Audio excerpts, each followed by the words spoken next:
Masa-masa seperti teman-teman ini adalah masa-masa yang sangat rawan. Tokoh-tokoh Alkitab, rata-rata semua mereka dipanggil Tuhan itu pada saat mereka masih muda.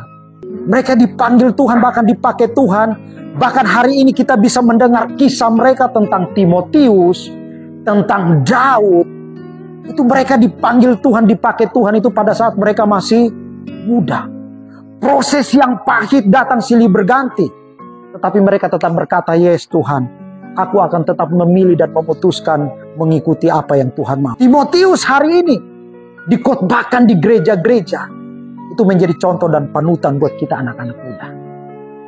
Alkitab dengan jelas berkata, janganlah seorang pun menganggap engkau rendah karena engkau muda. Jangan sampai keluarga kita, orang-orang yang ada di sekitar kita, menganggap kita rendah karena kita muda. Dari sini kalian bisa dapatkan pemahaman bahwa menjadi muda, sekali lagi ya, menjadi muda bukanlah pengaruh orang-orang merendahkan kita. Menjadi muda bukanlah pengaruh orang-orang merendahkan kita atau kita tidak dianggap. Oh, saya kali ini temukan bahwa oh ternyata begini. Kita direndahkan, kita diremehkan karena kita salah memilih di dalam keputusan. Jadi kalau kita salah memilih di dalam keputusan kita, kita pasti akan direndahkan. Kita pasti akan diremehkan. Ngomong apa sih Martin? Ngomong apa sih Denny? Ngomong kosong. Percuma dia gereja, percuma dia ibadah, percuma dia pelayanan. Ngomong kosong semuanya itu. Buktinya apa? Nggak jadi contoh kok. Buktinya apa? Nggak jadi teladan. Kata-katanya mana coba? Cuman manis waktu pelayanan. Karakternya mana? Cuman nggak jadi teladan, omong kosong. Kita diremehkan. Kita tidak dianggap. Yang salah bukan mereka. Sekali lagi ya. Yang salah bukan orang yang melihat kita. Tetapi yang salah itu karena kita salah memilih dan memutuskan di dalam kehidupan kita. Setiap hari kita diperhadapkan dengan beribu-ribu pilihan dan keputusan. Teman-teman bisa tinggalkan kesibukan, aktivitas, datang ke tempat ini. Itu pilihan dan keputusan gak? Pilihan dan keputusan gak? Pilihan dan keputusan. Mau pakai baju apa, celana apa, sandal apa, sisirnya model apa buat wanita, itu pilihan dan keputusan gak? Pilihan dan keputusan. Lu mau duduk di mana, di depan atau di belakang, itu pilihan dan keputusan gak? Pilihan dan keputusan. Sebentar kita mau makan-makan atau apa, lu milih gak makan, gak minum, itu keputusan gak? Keputusan. Nah kalau kita sudah memilih dan memutuskan untuk hadir dalam pertemuan komunitas pemuritan seperti ini, maksimalkan itu, bilang Tuhan, aku datang disertai dengan kerinduan, kehausan untuk mengalami pribadi, mengalami firman-Mu Tuhan. Saya ini anak muda yang penuh dengan dosa. Saya salah dalam mengambil dan keputusan itu bukan 1 bulan sekali, tapi setiap hari Tuhan. Setiap hari. Tapi hari ini ketika saya mendengar firman Allah, saya nggak mau keraskan hati saya. Amin. Belajarlah sama seperti Timotius. Kenapa Timotius kisah hidupnya bisa diceritakan, dikhotbahkan di gereja-gereja, digaungkan di mana-mana buat anak-anak muda? Karena Timotius punya bapak rohani. Sama-sama bilang bapak rohani. Dia punya kakak pembina. Jadi waktu dia ditegur sama Paulus, dia dinasehati sama Paulus, kira-kira enak gak kita ditegur? Kita dinasehati, ditegur, enak gak kalau kita bikin salah? Enak gak? Nggak enak, ego kita berontak. Emang lu siapa? Lu bukan saudara kok. Kok lu tegur saya, lu nasihatin, apa urusan lu? Kamu Timotius gak seperti itu. Timotius bilang begini, yes Tuhan, itu buat saya. Itu buat saya. Akhirnya Timotius berhasil gak? Berhasil. Oh ternyata begini. Waktu kita ditegur sama orang yang lebih dewasa daripada kita, kita dinasehati dari orang yang lebih dewasa dari kita. Sekali lagi ya, kita dididik oleh orang yang lebih dewasa dari kita. Belajarlah untuk dengaran. Tulus.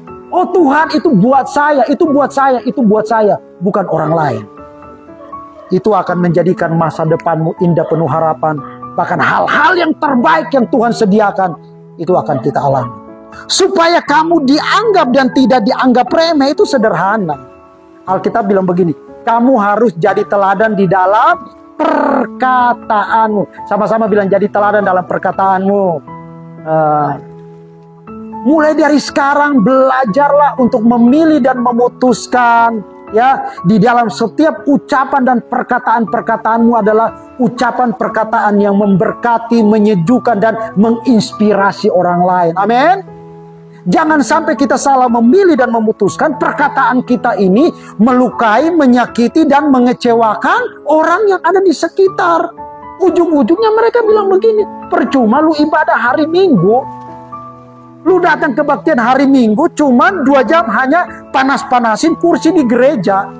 Tapi setelah itu kita bukan menjadi batu sentuhan, tapi menjadi batu sandungan buat orang lain. Supaya kita bertumbuh menjadi seorang anak muda yang berkarakter seperti Timotius, sederhana, jadilah teladan di dalam perkataanmu. Amin. Pertanyaan koleksi. Ya, pertanyaan kali, kenapa Alkitab dimulai dengan perkataan? Kenapa Alkitab mulai dengan menjadi teladan di dalam perkataan? Karena nggak ada orang pagi-pagi dia bangun, dia langsung berpikir dan merenungkan di dalam hatinya, hari ini saya memilih dan memutuskan untuk tidak bicara apa-apa, tidak ngomong apa-apa sampai malam. Ada di sini orangnya memilih diam, nggak mau ngomong. Udah lapar. Ada? Mau makan? Siapa di sini yang memilih untuk tidak bicara? Ada? Nggak ada kan? Nggak ada kan? Berarti di sini tanpa disadari, setiap kita ini memang dirancang untuk bicara, untuk ngomong. Ketemu orang harus ngomong. Lakukan sesuatu ini harus ngomong. Orang bisa tahu kerinduan kita, isi hati kita, tujuan kita karena kita bicara. Makanya Alkitab bilang begini, jadilah teladan di dalam perkataanmu. Supaya apa? Supaya engkau tidak dianggap remeh, supaya engkau tidak dianggap rendah. Tetapi orang-orang bilang, wow, ternyata sekalipun Denny masih muda, tetapi dia orang yang bisa dipercaya. Martin memang usianya masih sangat muda, tapi dia bisa diandalkan. Martin memang kelihatannya biasa-biasa, tapi dia cowok yang bisa dipercaya. Kira-kira gimana? Martin perkataannya bisa dipegang. Kira-kira cewek ini enggak? Hah? Oh iya. Yang dicari hari-hari wanita adalah sosok pribadi laki-laki yang bisa dipercaya dan bertanggung jawab. Jangan suka obral janji sana sini. Wanita jangan termakan obral janji. Karena laki-laki itu banyak janji-janji manisnya. Obral janjinya luar biasa, tetapi sulit untuk ditepati. Supaya kita menjadi seorang anak muda yang berkarakter, jadilah teladan di dalam perkataan. Ingat, kenapa perkataan? Karena kita didesain Allah supaya kita ini berbicara. Ya. Kita bukan didesain Allah untuk menggonggong seperti anjing, atau ayam, atau babi. Enggak, kita didesain Allah itu serupa segambar dengan Allah untuk bicara. Bicara apa? Memberikan inspirasi, memotivasi menjadi berkat, memberikan pengaruh hidup yang benar kepada orang yang ada di sekitar kita. Supaya orang bilang begini, wow, si Martin adalah anak muda yang bisa diandalkan, bisa dipercaya, keren. Jadi hari-hari ini, supaya menjadi anak muda yang berkarakter, yang pertama, jadilah teladan di dalam perkataan. Yang berikut apa? Jadilah teladan di dalam tingkah laku. Nanti kita akan bahas 3 minggu kemudian. Cukup sampai di perkataan. Tapi kali ini mau tutup dengan ini. Perkataan kita bisa membangun. Amin. Perkataan bisa memotivasi. Perkataan bisa menginspirasi. Perkataan bisa membangun spirit. Tetapi perkataan juga bisa merobohkan, meruntuhkan, menghancurkan, mengecewakan, dan menyakiti. Terbanyak anak-anak muda hari-hari terluka, kecewa hanya karena perkataan. Gak bisa terima perkataan dari papa mamanya. Papa mamanya gampang melontarkan kata-kata yang kasar. Kata-kata yang tidak enak didengar. Terluka dan teriris hatinya. Minder dia. Sulit menerima gambar dirinya. Mengapa saya harus terlahir dari keluarga seperti ini? Kenapa bukan dari keluarga yang lain? Kenapa harus terlahir dari keluarga seperti papa mama, kata-kata kasar? Telinga saya sudah bosan dan capek dengar kata-kata kasar mereka. Kita bertumbuh menjadi anak muda yang tersakiti, terluka, kecewa karena perkataan. Itu meruntuhkan semangat kita. Akhirnya kita salah dalam memilih dan memutuskan. Kita salah di dalam pergaulan. Kenapa? Karena di rumah kita tidak mendapatkan kata-kata yang bikin nyaman.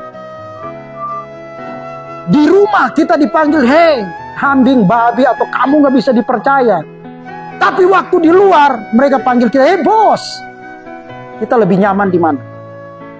Di luar kita dipanggil apa? Bos. Wih, sepertinya kita dihargai, sepertinya kita diterima, sepertinya kita dihormati. Kita nyaman.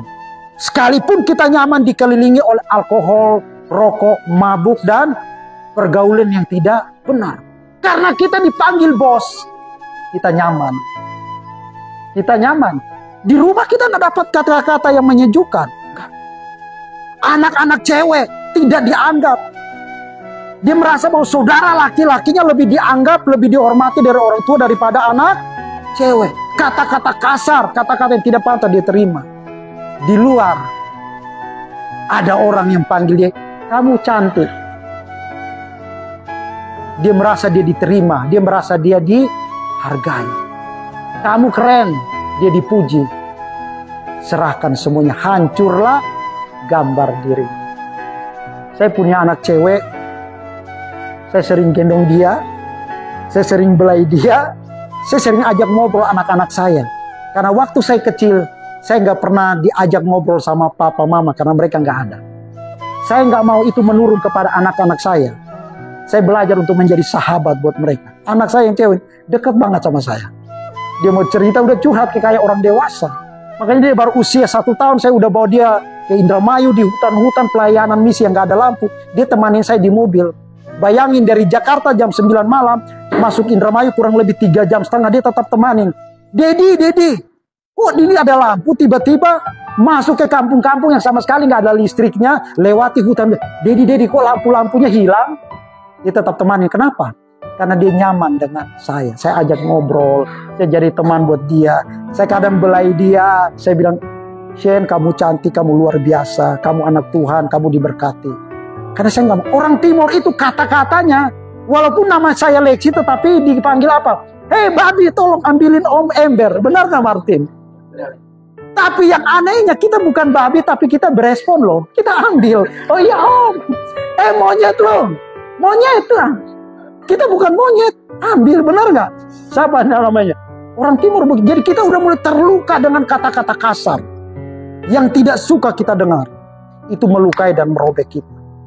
Perkataan bisa meruntuhkan, bisa merobohkan. Perkataan juga bisa membangun. Kalau kita ini adalah korban perkataan dari kata-kata kasar, kata-kata liar dari orang-orang yang ada di dekat kita. Baik keluarga, papa, mama, kakak, adik, atau orang lain. Melukai, mengecewakan kita dengan kata-katanya. Sore hari ini kita mau datang sama Tuhan, jujur, Tuhan, saya terluka, saya kecewa dengan omongan mereka, kata-kata mereka. Hari ini saya mau bangkit, saya mau mengampuni mereka. Saya mau terima mereka apa adanya. Amin. Amin. Atau bukan hanya sekedar kita menjadi korban, tetapi kita menjadi apa? Pelakunya. Suka ngomong kata-kata kasar ke orang, kata-kata yang tidak didengar oleh orang. Kita sembarang liar aja ngomong. Kita nggak pikir orang itu kecewa atau terluka bisa terima apa enggak. Kita nggak peduli. Kalau kita ada korban dan pelakunya, malam hari ini, kalau kita mau menjadi anak muda yang berkarakter, tidak diremehkan, sama seperti Timotius, jadilah teladan yang pertama di dalam pergaulan. Kami bersyukur Tuhan,